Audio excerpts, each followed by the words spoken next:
चलिए दोस्तों, नमस्कार, जय हिंद सभी दोस्तों को एक बार फिर से।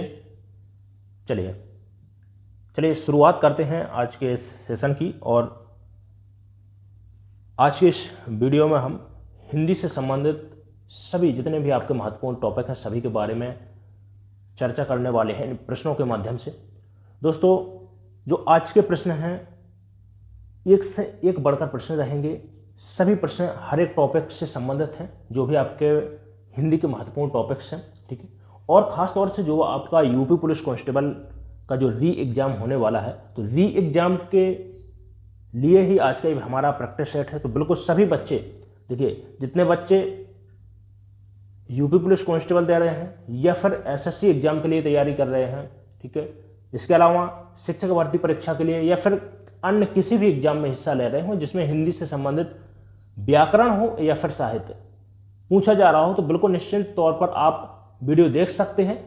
आपके सभी टॉपिक से संबंधित ये प्रश्न आज के इस वीडियो में हमने रखे हुए हैं। चलिए बढ़ते हैं प्रश्नों की ओर। और इसके पहले आप सभी लोगों को इस वीडियो को अपने दोस्तों तक शेयर जरूर कर दीजिएगा, ताकि हर भाई बहन के पास में ये वीडियो पहुंच जाए, ठीक है, सभी लोग इन सभी प्रश्नों का लाभ ले सकें। चलिए बढ़ते हैं प्रश्नों की ओर। और इसी सीरीज का हमारे सामने पहला यहां पर प्रश्न है। चलिए देखिए, पहला प्रश्न है, कह रहा है कि वह घोड़े में सवार था, इस वाक्य में किससे संबंधित गलती है। चलिए देखिए, वाक्य में बताना है आपको कि किससे संबंधित गलती है। चलिए ऑप्शन ए कह रहा है कि कारक से संबंधित है, विशेषण से संबंधित है, और सी ऑप्शन कह रहा है कि वचन से संबंधित है, और डी ऑप्शन है कि कोई गलती नहीं है। चलिए देखिए, आप कमेंट करिएगा चलिए इसके लिए कि इसका राइट आंसर क्या जाएगा। देखिए प्रश्न बड़ा ही इंपॉर्टेंट है, और आजकल जो प्रश्नों का लेवल बन रहा है, याद रखिएगा, आजकल जो प्रश्न आप पूछे जा रहे हैं एग्जाम्स में, वो कुछ इसी प्रकार के प्रश्न ही पूछे जा रहे हैं। तो आप याद रखिएगा कि प्रश्नों का लेवल जो आपके परीक्षा में रहेगा वही है, बिल्कुल निश्चिंत रहना है, याद रखिएगा। आज का जो हमारा प्रश्न है, इसमें इस वीडियो में हमने 41 प्रश्न यहां पर रखे हुए हैं, और कम से कम समय में इसको हमें खत्म करना है, ताकि आपके पास में देखिए पढ़ाई के लिए समय भी कम है, तो जल्दी से जल्दी खत्म करिएगा। और हर एक टॉपिक को यहाँ पर ध्यान से समझते चलना है। हर एक प्रश्न को जो भी महत्वपूर्ण पॉइंट बताए जा रहे हैं, आप पेन कॉपी लेकर साथ में बैठिएगा और नोट जरूर करते चलिएगा। चलिए, तो इसका जो राइट आंसर जाएगा बेटा, वो हो जाएगा कारक से संबंधित यहाँ पर क्या है, हमारी अशुद्धि है। चलिए देखते हैं, पढ़ते हैं प्रश्न क्या कह रहा है। चलिए देखिए, कह रहा है कि वह घोड़े में सवार था, घोड़े में सवार था। बिल्कुल देखिए, यदि कोई वाहन होता, बात की बात किसी के अंदर यदि हमें जाना है, बात की बात समझिएगा। पहले मैं कह रहा हूं किसी मतलब किसी चीज के अंदर, जैसे आपकी 4 व्हीलर है, तो 4 व्हीलर के अंदर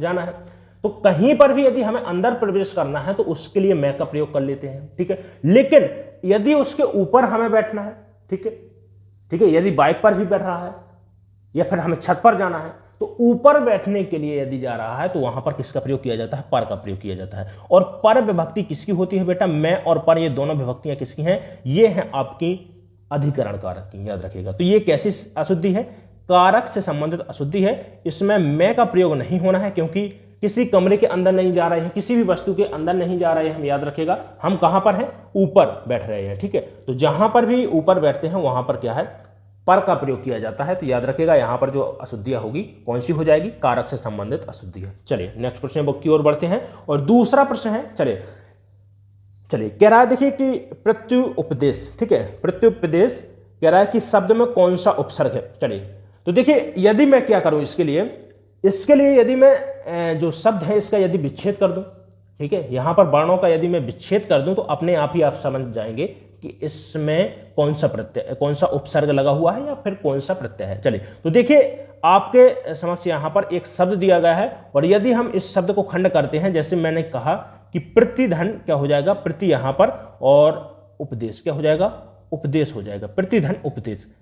चलिए तो देखिए, प्रतिधन उपदेश मिलकर क्या बना हुआ है, यहां पर प्रत्युपदेश बना है, जिसमें से ए हमारा राइट आंसर हो जाएगा। प्रति यहां पर क्या है, प्रति यहां पर क्या है, एक उपसर्ग है, और उपसर्ग का प्रयोग कहां पर किया जाता है, जो आपका मूल शब्द होता है, मूल शब्द के आगे जो शब्दांश प्रयोग किए जाते हैं उसे क्या बोलते हैं, हम उपसर्ग कहते हैं, ठीक है। देखिए चलिए, इसके लिए कमेंट जरूर करेंगे कि इसमें जो प्रत्युपदेश है, जो शब्द है, इसमें कौन सी संधि होगी। तो संधि के लिए कमेंट करिएगा।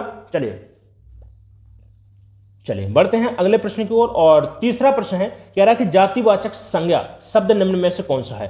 दिल्ली है, कमायनी, वकील और इनमें से कोई नहीं। देखिए जातिवाचक संज्ञा बताना है आपको कि कौन से शब्द में जातिवाचक संज्ञा है। चलिए देखिए संज्ञा की बात करें तो 5 प्रकार की संज्ञा होती है, ठीक है। व्यक्तिवाचक, जातिवाचक, भाववाचक, स्थानवाचक और समूहवाचक, ठीक है, सॉरी समूहवाचक और आपकी पदार्थवाचक, ठीक है। तो 5 प्रकार की यहां पर जो संज्ञा होती है याद रखिएगा। तो जातिवाचक संज्ञा पूछा है। चलिए तो देखिए यहां पर कह रहा है दिल्ली, दिल्ली क्या है, एक व्यक्ति विशेष की यहां पर बात की जा रही है, ठीक है। क्या है, किसी पर्सनल किसी की बात की जाए, जैसे मैं बोलता हूं राम, तो राम क्या है यहां पर एक व्यक्तिवाचक संज्ञा है। क्या है, किसी एक वस्तु की बात की जाए तो वहां पर क्या होती है, व्यक्तिवाचक संज्ञा होती है। लेकिन जहां पर भी क्या है, एक जाति का बोध हो रहा हो, ठीक है, एक पूरी जाति को डिनोट यदि कोई शब्द कर रहा है, ठीक है, तो वहां पर जो संज्ञा होगी कौन सी होती है, जातिवाचक संज्ञा। कामायनी भी, ठीक है। इसके बाद में वकील, जो वकील हो गया, ठीक है, डॉक्टर हो गया, टीचर्स हो गया, ठीक है, ये कैसा शब्द है, ये एक पूरी जाति को डिनोट करता है, पूरी जाति से संबंधित है, पूरी जाति को बता रहा है। तो वकील यहां पर हमारा क्या हो जाएगा, राइट आंसर हो जाएगा। जैसे मैं बोलता हूं लड़की, ठीक है, लड़की कैसी है, यहां पर एक जातिवाचक संज्ञा है। लेकिन लड़की में यदि मैं बोलता सीमा, तो सीमा यहां पर क्या होता बेटा, सीमावाचक, वो सॉरी व्यक्तिवाचक संज्ञा हो जाता है, ठीक है। चलिए अगला प्रश्न, चौथा प्रश्न है, कह रहा है कि हिंदी के शब्दों में लिंग का निर्धारण निम्न में से किसके आधार पर होता है, संज्ञा के आधार पर, सर्वनाम, उपसर्ग और क्रिया के आधार पर। देखिए मैंने आपको बताया है लिंग से संबंधित मैं कई प्रश्न करवा चुका हूं प्रतिदिन के, इसलिए बोलता हूं कि प्रतिदिन के जिन बच्चों से नहीं आ रहा है उनके लिए है कि आप प्रतिदिन के प्रैक्टिस सेट ज्वाइन करते रहिएगा, ठीक है। चलिए तो देखिए लिंग का निर्धारण किस प्रकार से करते हैं। जब भी लिंग हमें ढूंढना हो कि कौन सा लिंग है, तो याद रखिएगा क्या करेंगे, हम वाक्य प्रयोग करना जानिए। वाक्य प्रयोग जैसे ही करेंगे तो हम क्या है, एक वाक्य में आप समझते हैं कि क्रिया भी होती है, और क्रिया के आधार पर जैसे मैं बोलता हूं कि सीमा, सीमा जाती है, क्या है, सीमा जाती है। चलिए तो देखिए लिंग का निर्धारण कैसे पता चलेगा कि सीमा यहां पर पुल्लिंग है या स्त्रीलिंग है, तो कैसे मालूम चला हमें, जाती है, ठीक है, राम जाता है। तो यहां पर जो क्रिया है, क्रिया ही यहां पर स्पष्ट कर रही है कि यहां पर क्या है भैया, पुल्लिंग है या स्त्रीलिंग है। तो लिंग का निर्धारण किसके माध्यम से होता है, क्रिया के माध्यम से होता है। तो डी यहां पर हमारा राइट आंसर हो जाएगा। चलिए 5वें प्रश्न की ओर बढ़ते हैं, और 5वां प्रश्न है, कह रहा है कि पेड़ पर पक्षी बैठे हैं, इस वाक्य में पेड़ पर पद में कौन सा कारक है। चलिए बताइएगा। देखिए पेड़ पर पक्षी बैठे हैं, अभी मैंने बताया हाल ही में कि पेड़ पर, देखिए जहां पर भी ऊपर किसी के वस्तु के ऊपर बैठा जाता है वहां पर कौन सी विभक्ति, पर प्रयोग करते हैं। अंदर किसी जैसे कमरे के अंदर जाना है, ठीक है, घर के अंदर जा रहे हैं, कहीं पर भी जा रहे हैं, ठीक है, स्कूल में जा रहे हैं, जहां पर भी अंदर जाना है वहां पर भी किसका प्रयोग करते हैं, मैं का, और ऊपर बैठेंगे तो पर का प्रयोग किया जाता है, ठीक है। तो कौन सा कारक हो जाएगा, अधिकरण कारक हो जाएगा। मैं और पर विभक्तियां किसकी हैं, अधिकरण कारक की, ठीक है। मैं बोलता हूं कि पेड़ से पक्षी उड़ गए, पेड़ से पक्षी उड़ गए, तो जहां पर कोई वस्तु अलग हो रही है वहां पर आपका अपादान कारक, कर्म कारक। मैं बोलता हूं कि पेड़ पर पक्षी को मारो, ठीक है, क्या है, पेड़ पर बैठे पक्षी को मारो, ठीक है, पक्षी को मारो। तो यहां पर जो को विभक्ति है वो क्या हो जाएगी भैया, को क्या हो जाएगी, यहां पर कर्म कारक के लिए प्रयोग की जाती है। और संबंध की जो विभक्ति होती है क्या होती है, रा, री, रे और का, की, के, ठीक है। याद रखिएगा, इसको याद रखिएगा, बड़ा ही इंपॉर्टेंट प्रश्न है। यहां से या एक बात याद रखिएगा, कारक से आपको निश्चित तौर पर एक प्रश्न मिलेगा, तो आपको कंफ्यूज नहीं होना है, ठीक है। अच्छा प्रश्न आता है यहां से, कोई बात नहीं। चलिए तो यहां पर बी ऑप्शन हमारा राइट आंसर हो जाएगा, मैं और पर, यहां पर बी ऑप्शन राइट आंसर हो जाएगा, अधिकरण कारक। नेक्स्ट प्रश्न, मनोयोग शब्द का संधि विच्छेद बताइए।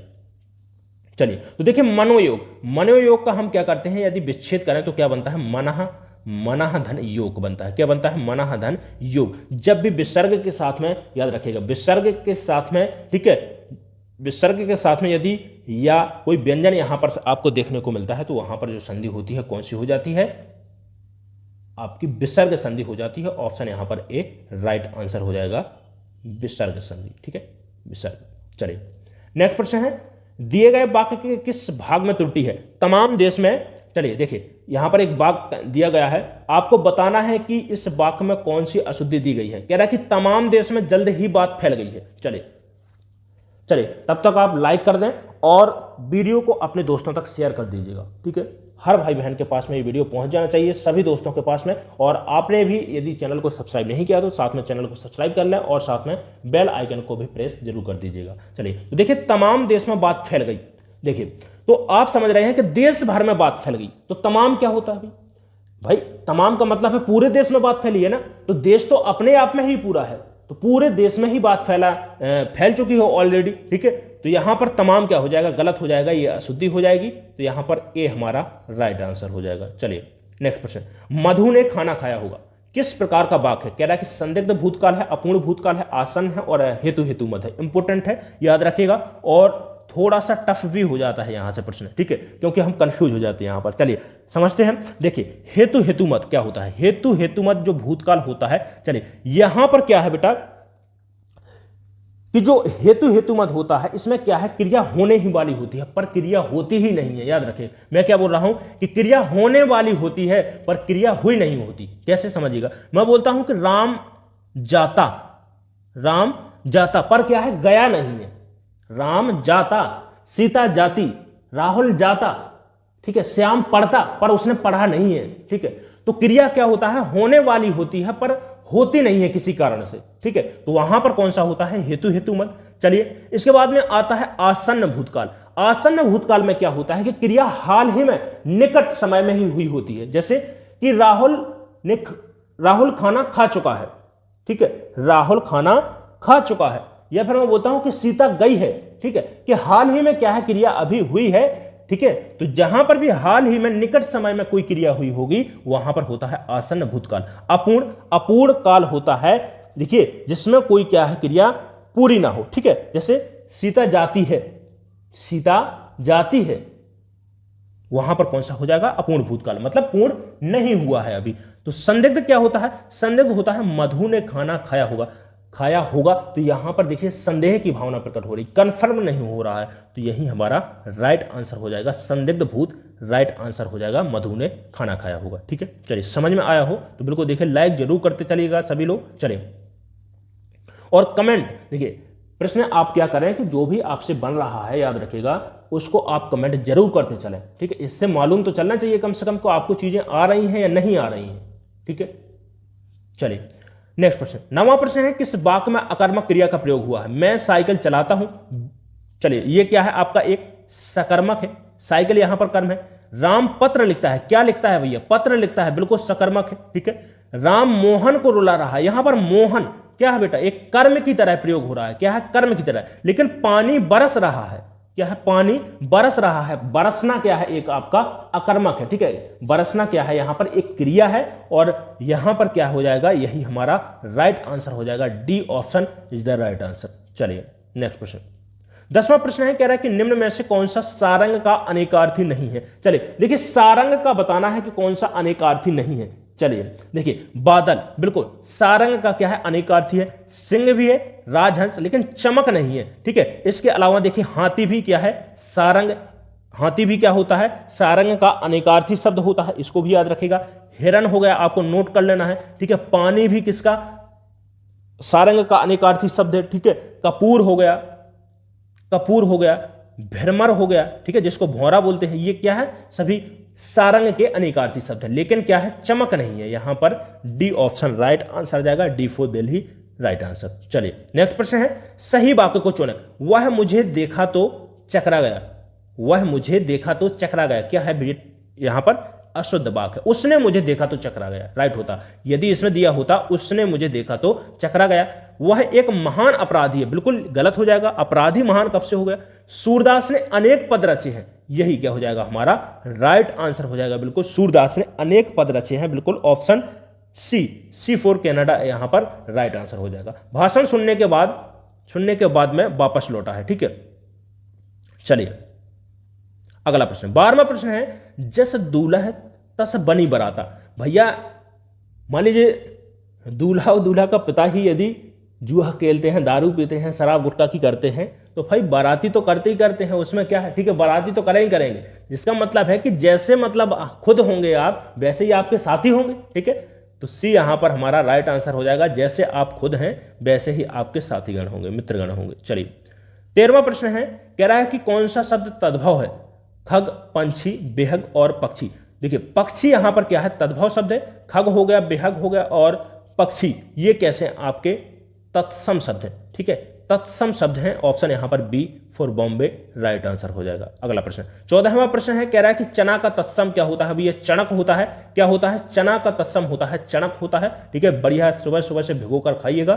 ठीक है, चलिए शुद्ध शब्द कौन सा है? सादृश्य, सादृश्य, सादृश्य और सादृश्य। चलिए तो यहां पर बी ऑप्शन राइट आंसर हो जाएगा। ठीक है, जो शुद्ध शब्द होता है क्या होता है? सादृश्य होता है। क्या होता है? सादृश्य होता है। आपका तालव्य सा के प्रयोग में आधा या के साथ में तालव्य सा का प्रयोग किया जाता है, वो यही क्या है? शुद्ध रूप माना जाता है। नेक्स्ट प्रश्न 16वां प्रश्न है, कह रहा है कि निम्न में से शुद्ध वाक्य को चुनिए।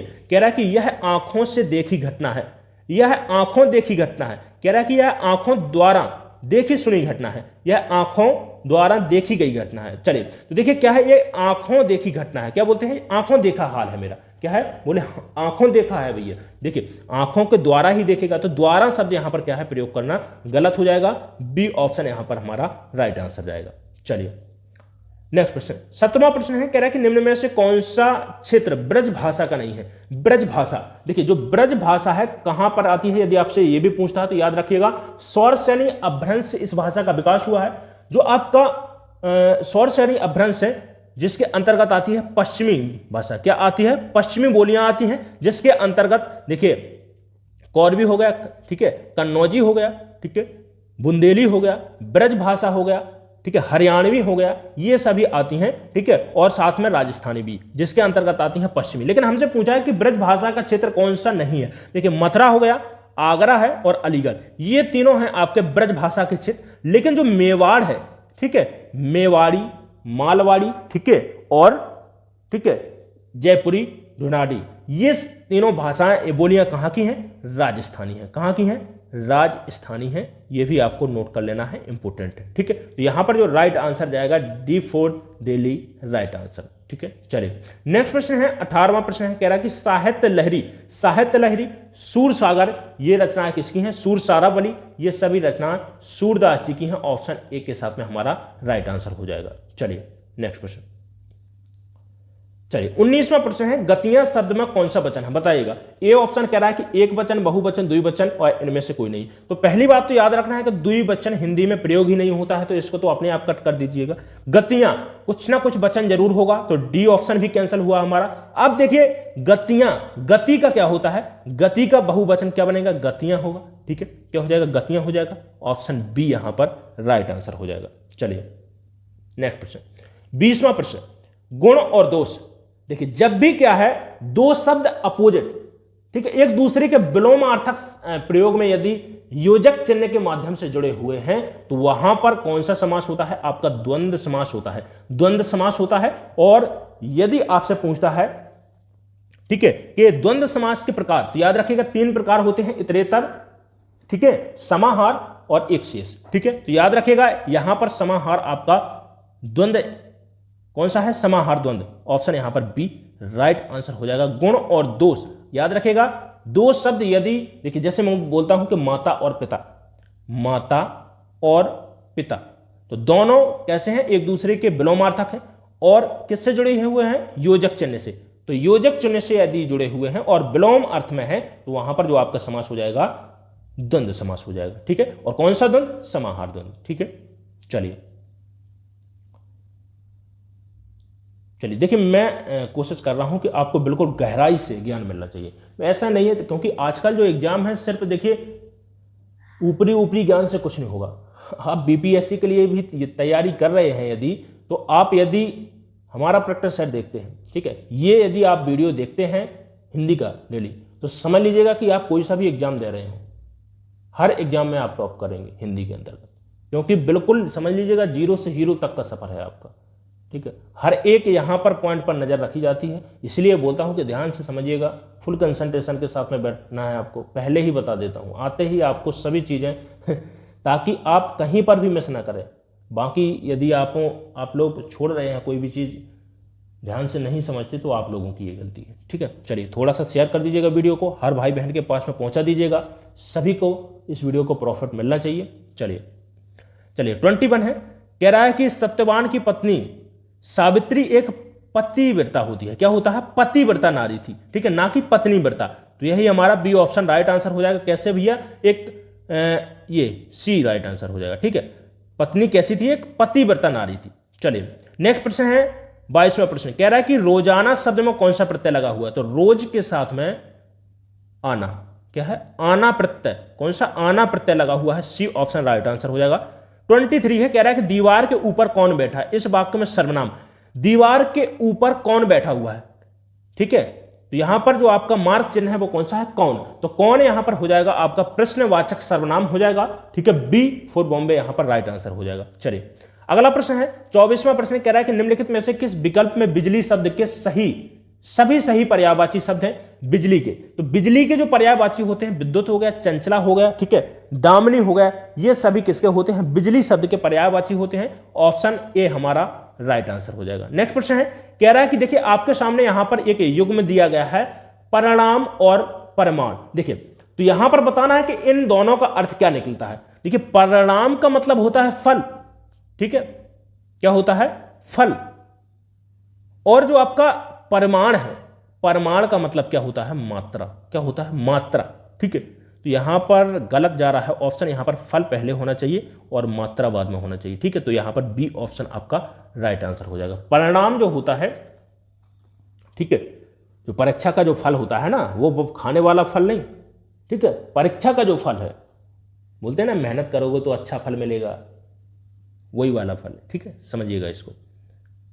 चलिए बी ऑप्शन राइट आंसर हो जाएगा। नेक्स्ट प्रश्न है, अंधा पीसे कुत्ता खाए, इस लोकोक्ति का अर्थ पूरा कीजिएगा, क्या बताइएगा? देखिए अंधा पीसे कुत्ता खाए, कुत्ते को खाना खिलाना चाहिए, बिना मतलब का काम करना।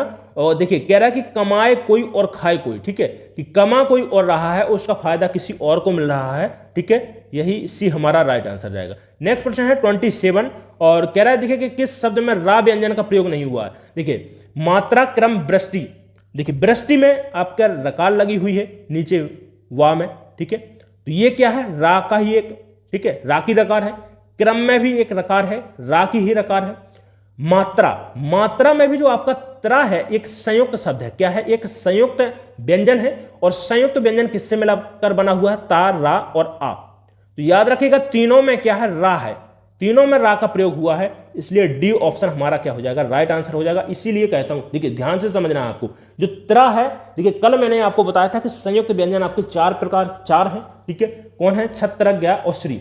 ठीक है, तो जो आपके त्रा है, त्रा किससे? ता, रा और आ, ये तीन शब्द वर्ण के मेल से बना हुआ है, तो इसको भी आपको याद रखना है, क्योंकि यही हमारा क्या है, हमें डायरेक्ट, देखिए मात्रा में जैसे रा नहीं दिख रहा, लेकिन फिर भी हम गलतियां कर जाते हैं यहां पर।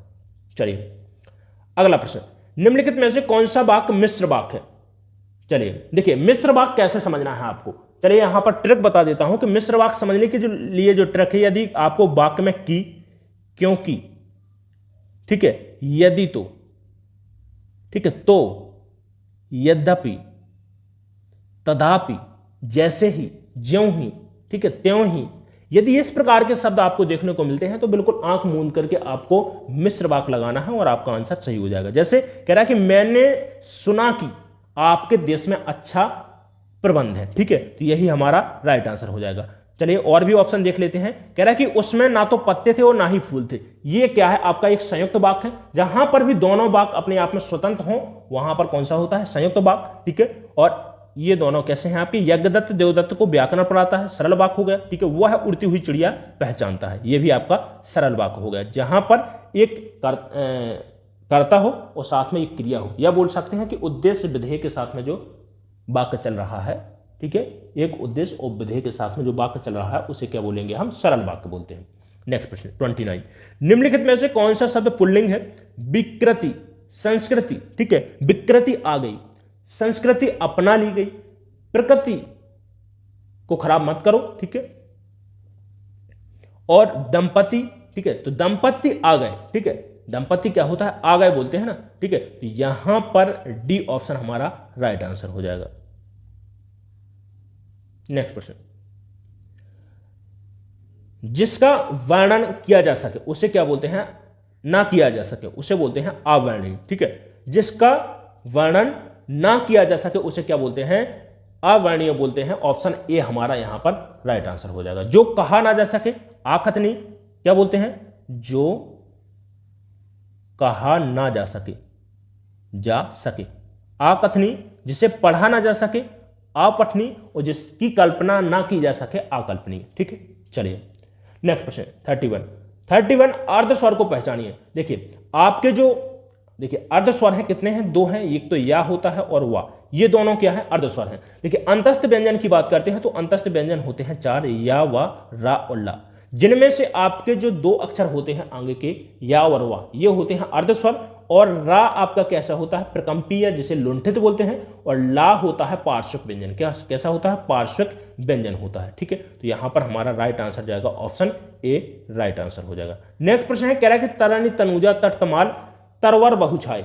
अलंकार बताना है। तावर्ण की बार बार आवृत्ति हो रही है। ठीक है, तो जहां पर भी एक व्यंजन वर्ण की बार बार आवृत्ति हो वहां पर होता है अनुप्रास अलंकार। ठीक है, उपमा क्या होता है? जहां पर किसी की तुलना की जा रही हो। ठीक है, क्या है? तुलना की जा रही हो, याद रखिएगा। ठीक है, यमक अलंकार, कोई शब्द एक से अधिक बार आए। यमक होता है कोई शब्द एक से अधिक बार आ रहा है और प्रत्येक बार उसका अर्थ बदले। ठीक है, तो वहां पर यमक अलंकार। उत्प्रेक्षा अलंकार कैसे पहचानेंगे? देखिए उत्प्रेक्षा अलंकार पहचानना है जहां पर भी मानो, मन हो, ठीक है, जानो, जन हो, यदि इस प्रकार के शब्द मिलते हैं देखने को, जहां पर संदेह की भावना मिलती है, तो वहां पर होता है उत्प्रेक्षा अलंकार। चलिए नेक्स्ट प्रश्न, कह रहा है कि निम्न में से कौन सा संयुक्त स्वर है? देखिए संयुक्त स्वर, चलिए देखिए छा जो आपका क्या है? एक संयुक्त व्यंजन है। ठीक है, आ, ओ हमारा राइट आंसर हो जाएगा। किससे मिलकर बना है? आ और ऊ से मिलकर। देखिए संयुक्त स्वर यदि आपसे पूछता है तो कितने होते हैं? 4, ए, आय, ओ और औ। ये आपके 4 संयुक्त स्वर और 4 ही होते हैं संयुक्त व्यंजन। तो दोनों को याद रखिएगा, कंफ्यूज मत होना है आपको। ठीक है, संयुक्त स्वर और संयुक्त व्यंजन क्या होते हैं? जहां पर भी भाई कोई स्वर या व्यंजन 2 या 2 से अधिक वर्णों से मिलकर, या जैसे संयुक्त स्वर है तो 2 या 2 से अधिक स्वर से मिलकर बना हुआ है, इसलिए संयुक्त स्वर बोलते हैं। देखिए आ और ऊ से मिलकर बना हुआ है, इसीलिए क्या बोलते हैं? संयुक्त स्वर, ओ बन गया। ठीक है, ऐसे ही आ और ई से मिलकर, छोटी ई से मिलकर क्या बनता है? ए बनता है। ठीक है, आ और बड़ी ई से मिलकर आय बनेगा। ठीक है, तो याद रखिएगा इसको। नेक्स्ट प्रश्न, अगला प्रश्न कह रहा है कि वह राम से खत लिखवाता है। देखिए कल ही बताया था ये प्रश्न कि जहां पर भी कोई कार्य दूसरे से करवाया जा रहा हो वहां पर होता है प्रेरणार्थक क्रिया। ठीक है, क्या होता है? प्रेरणार्थक क्रिया होता है। सी ऑप्शन राइट आंसर हो जाएगा। नेक्स्ट प्रश्न 35वां प्रश्न है, कह रहा है कि घोटक शब्द का तद्भव रूप क्या हो जाएगा? घोटक का जो तद्भव रूप होता है, घोड़ा होता है, अश्व और तुरंग, ये क्या है? आपके तत्सम होते हैं। ठीक है, चलिए नेक्स्ट प्रश्न, किस शब्द में वृद्धि स्वर संधि है? वृद्धि स्वर संधि बताना है। कह रहा है कि यतीन्द्र।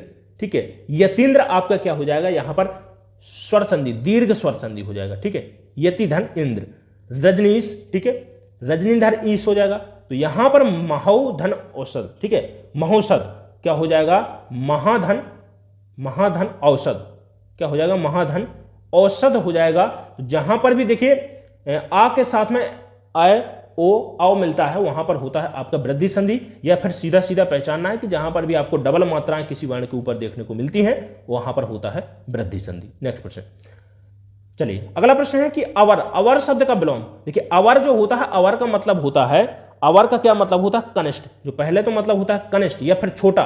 ठीक है, क्या होता है? कनिष्ठ या छोटा, या फिर जिसे बोल सकते हैं कि जो श्रेष्ठ ना हो, कम श्रेष्ठ। ठीक है, तो प्रवर जो होता है इसका मतलब होता है श्रेष्ठ। क्या होता है?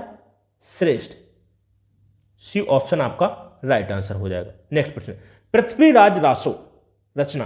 पृथ्वीराज रासो रचना है चंद्रवरदाय की प्रथम कवि के रूप में हम जानते हैं, याद रखिएगा। ठीक है, ऑप्शन ए आपका राइट आंसर हो जाएगा। दलपति विजय, ठीक है, खुमान रासो क्या है? खुमान रासो किसकी रचना है? दलपति विजय। विद्यापति की रचना है मैथिल कोकिल। ठीक है, क्या है? मैथिल कोकिल, याद रखिएगा किसको कहा जाता है? विद्यापति को, इंपोर्टेंट है। ठीक है, चलिए नेक्स्ट प्रश्न 39, खड़ी बोली का दूसरा नाम बताइएगा। ऑप्शन ए कह रहा है कि कौरवी है, बी ऑप्शन मारवाड़ी है, सी अवधी है और छत्तीसगढ़ी। चलिए इसके लिए कमेंट करें, सभी लोग कमेंट कर दीजिएगा। खड़ी बोली का दूसरा नाम मैंने आपको बताया है थोड़ी देर पहले। देखिए खड़ी बोली का जो दूसरा नाम है वो क्या है? कौरवी है। ठीक है, कहां पर प्रचलित है? पश्चिमी हिंदी में, ठीक है, आती है। और कहां पर प्रचलित है? यह है आपका मेरठ। ठीक है, मेरठ की है। कहां की है भैया? मेरठ की जो भाषा है वो कैसी है? कौरवी है, याद रखिएगा। खड़ी बोली के अंतर्गत आती है। ऑप्शन यहां पर ए राइट आंसर हो जाएगा। छत्तीसगढ़ी, अवधी, ठीक है, ये आपकी कैसी हैं? अर्धमागधी अपभ्रंश के अंतर्गत आती हैं, ठीक है, जिनको हम मध्य की भाषा बोलते हैं। चलिए नेक्स्ट प्रश्न। अगला प्रश्न है, कह रहा है कि हरि गीतिका के प्रत्येक चरण में कितनी मात्राएं होती हैं? 14, 22 और 28, 32। देखिए जो हरि गीत का जो छंद होता है, कैसा एक आपका मात्रिक छंद है, कैसा है, एक सममात्रिक छंद है। नोट कर लीजिएगा, महत्वपूर्ण है, सममात्रिक छंद है। कुल मात्राओं की बात करते हैं तो देखिए प्रत्येक चरण के साथ में कितने चरण होते हैं? 4 चरण, और प्रत्येक चरण के साथ में 28 मात्राएं होती हैं। 28 की बात करें यदि, आपसे पूछ सकता है तोड़ के भी, तो याद रखिएगा 16 और 12, कितने? 16 और 12 पर क्या होती है? यति होती है। ये कुछ यहां पर पॉइंट रहे, सममात्रिक छंद है, ये भी आपको याद रख लेना है। 4 चरण होते हैं, कुल मात्राएं 28 है, और यति कितने पे होती है? 16, 12 पर, ठीक है। तो ऑप्शन इसका सी ऑप्शन राइट आंसर हो जाएगा। नेक्स्ट प्रश्न है 41। चलिए देखिए, रेलगाड़ी किस प्रकार का शब्द है? तो देखिए रेल और गाड़ी, क्या है? गाड़ी। जो रेल शब्द है कैसा है? यहां पर अंग्रेजी का शब्द है, कैसा है? अंग्रेजी का शब्द है, ठीक है, अंग्रेजी का। और गाड़ी हिंदी भाषा का शब्द है। देखिए ऐसा शब्द, ऐसे शब्द जो क्या है, 2 भाषाओं से मिलकर बनते हैं, ठीक है, किन्हीं 2 भाषाओं से मिलकर बने होते हैं, उन्हें क्या बोलते हैं? संकर शब्द बोलते हैं, ठीक है। क्या बोलते हैं? संकर शब्द। ऑप्शन यहां पर डी आपका राइट आंसर हो जाएगा। ये रहे आज के प्रश्न, और आप सभी लोग कमेंट करके जरूर बताइएगा कि आज का सेशन कैसा लगा है। धमाकेदार प्रश्न थे, सभी प्रश्न महत्वपूर्ण थे। एक बार आप पेपर को, प्रीवियस ईयर के जो भी आपके पेपर रहे हैं वो उठाकर जरूर देख लीजिएगा, फिर आप सभी लोगों को समझ में आ जाएगा कि क्या आप लोगों को सही कंटेंट दिया जा रहा है या नहीं दिया जा रहा है, ठीक है। चलिए कैसा लगा है सेशन कमेंट कर दीजिएगा। अच्छा लगा हो एक लाइक जरूर करें, और अपने दोस्तों तक जरूर इसको शेयर कर दीजिएगा, ठीक है। साथ में यदि आपने चैनल को सब्सक्राइब नहीं किया है तो चैनल को सब्सक्राइब कर लें, साथ में बेल आइकन को प्रेस कर दीजिएगा। प्रतिदिन आपको 4 बजे ये क्लास यूट्यूब पर एजुकेशन विद एन के चैनल पर उपलब्ध हो जाएगी, ठीक है। चलिए मिलते हैं इसके बाद में अगले वीडियो में, मस्त तरीके से पढ़ाई करते रहिएगा। चलिए धन्यवाद।